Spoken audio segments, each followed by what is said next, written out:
বর্তমান তারেক রহমান যদি ভালোভাবে দেশ চালাতে পারে জি, জি, তাহলে জি। হয়তো সে থাকবে, আর যদি না পারে তাহলে হয়তো মানুষ আবার তাকেই আহ্বান করবে।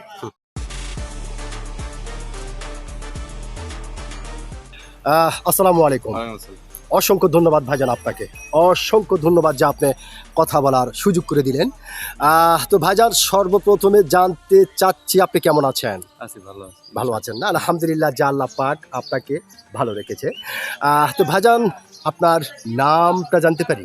আমার নাম মোহাম্মদ মিজানুর রহমান। মোহাম্মদ মিজানুর রহমান। সুন্দর একটি নাম আপনার ভাইজান।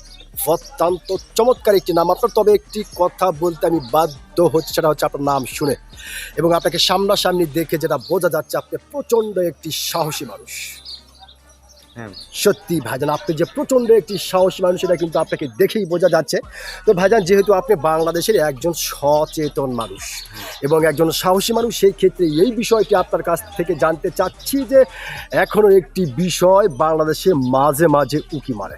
বিষয়টি হচ্ছে আমাদের বাংলাদেশের সাবেক প্রধানমন্ত্রী শেখ হাসিনা বাংলার জমিন ছেড়ে ভারতের জমিনে অবস্থান করতেছেন। তো এই বিষয়কে কেন্দ্র করে বাংলাদেশের বিভিন্ন ধরনের মানুষ বিভিন্ন ধরনের কথা বলছে। কেউ বলছে শেখ হাসিনা কখনো কোনোদিন বাংলার মাটিতে পা রাখতে পারবে না। আবার অনেকেই বলছে না, শেখ হাসিনা আসবে অচিরেই বাংলার মাটিতে বীরের বেশে।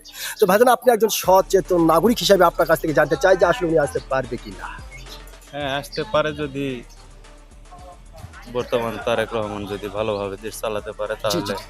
হয়তো সে থাকবে, আর যদি না পারে তাহলে হয়তো মানুষ আবার তাকেই আহ্বান করবে। এই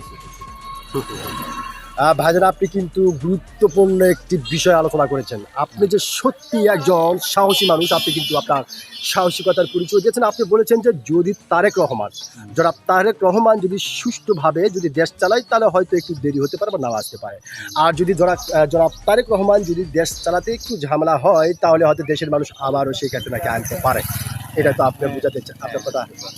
জি, আপনার কথায় আমি এটাই বুঝলাম। অসংখ্য ধন্যবাদ ভাইজান। আপনি যে গুরুত্বপূর্ণ কথাটি বলেছেন, আমি আশা করব আপনার এই গুরুত্বপূর্ণ কথাটি বাংলাদেশের সমস্ত সচেতন নাগরিকদের হৃদয়ে জায়গা করে দেবে। অসংখ্য ধন্যবাদ আপনাকে।